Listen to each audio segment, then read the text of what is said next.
Hey everyone, and welcome. If you're looking to really get a handle on Java inside AWS Lambda, well, you are in exactly the right place. Today, we're going to tear down the whole process, from that very first line of code all the way to getting it deployed and running like a dream in the cloud. All right, let's get into it. So, here's the game plan. We're going to kick things off with the absolute fundamentals. Then, we'll dissect a real piece of code to see how it all works. After that, we'll explore the two main ways you can deploy your function. And we'll wrap it all up with some serious pro tips to make your Java Lambdas absolutely fly. First things first, right? We've got to build a solid foundation. These are the core ideas you've just got to get under your belt before we even think about writing code. All right, your very first decision is the runtime. Now, Lambda supports a few different versions of Java, but honestly, the choice is pretty clear. Java 21, running on the latest Amazon Linux 2023, is the way to go.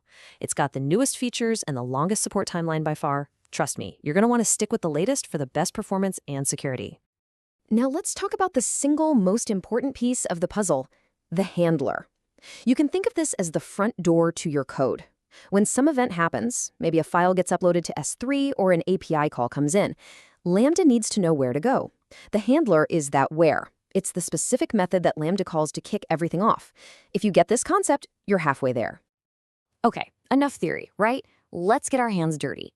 We're going to dive into a real-world code example I've got, orderhandler.java, and see exactly how all these ideas actually look in practice. Let's start right at the top with the class signature.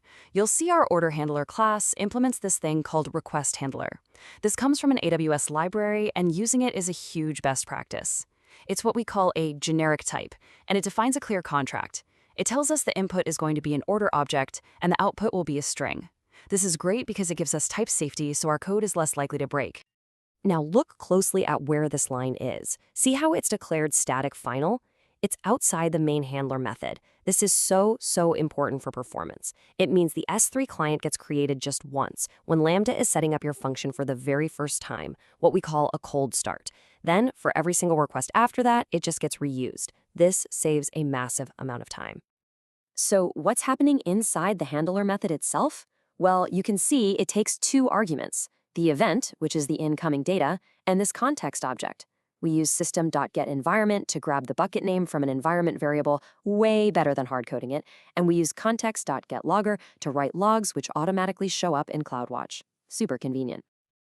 Okay, our code is written. It's beautiful. Now, how the heck do we get it up into the cloud? Let's check out the two main paths you can take to deploy your function.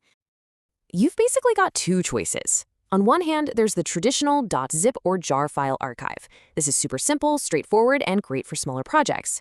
On the other hand, you have container images. These are the heavy hitters. They give you way more flexibility, let you bundle up to 10 gigabytes of stuff, and if you already know Docker, you'll feel right at home. Which one's right for you really depends on what you're building. So let's talk about path number one. This is the classic tried and true method, packaging your code up into a simple zip archive. If you're a Maven user, you need to know about the Maven Shade plugin. Seriously, this thing is your best friend. You just drop this little snippet into your pom.xml file.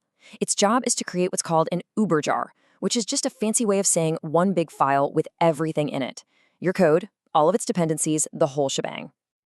And the process? Super simple.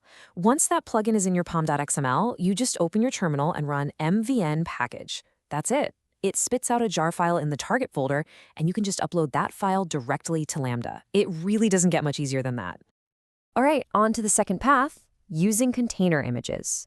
This is definitely the more modern approach, and it's incredibly powerful, especially if you're building bigger, more complicated serverless apps. The magic here really happens in the Docker file. You start with a base image that AWS provides. It already has Java and all the Lambda bits built right in. Then you just copy your compiled code and your dependencies into the image. And that last line, the CMD instruction, is where you tell Lambda, hey, when you run this, here's the exact class and method you need to call. So, what's the workflow look like? First, you write that Docker file we just saw. Then, you use a standard Docker command to build the image on your machine. Once it's built, you push that image up to Amazon's Elastic Container Registry, or ECR for short. Then the final step is creating your Lambda function and just pointing it at the address of your image in ECR. Done. Okay, you know how to build it, you know how to deploy it. Now for the fun part. Let's wrap up with some pro tips that will take your Java Lambdas from just working to working great. These are the little things that really separate the pros from the beginners. All right, let's do a quick lightning round of best practices. Separate your logic from your handler, makes it way easier to test. Keep your package size as small as possible. Use Lambda layers if you've got code shared between functions. We already talked about initializing SDK clients outside the handler. That's a huge one. For zip files, putting your dependencies in a lib folder can actually speed up cold starts. And finally, turn off the Java DNS cache. Lambda already handles that for you, so you don't need it. Okay, this next one is a real power user move. Did you know you can actually pass custom flags directly to the Java virtual machine itself? You do it with a simple environment variable called Java Tool Options. This lets you get in there and really fine-tune how the JVM runs. And this specific flag, oh man, this is a game changer for cold starts. It basically tells the JVM, hey, I need you to start up fast. I don't care as much about long-term peak performance right now, just get me going. It forces the C1 compiler, which is perfect for the short-lived world of a Lambda function. This can shave precious milliseconds off your startup time. So there you have it. We've gone from the ground up. The runtimes, how to structure your code, your two main deployment options, and even some pro-level tuning. You literally have the full blueprint now for building awesome, high-performance Java apps on AWS Lambda. So the only question I have for you is, what are you going to go build?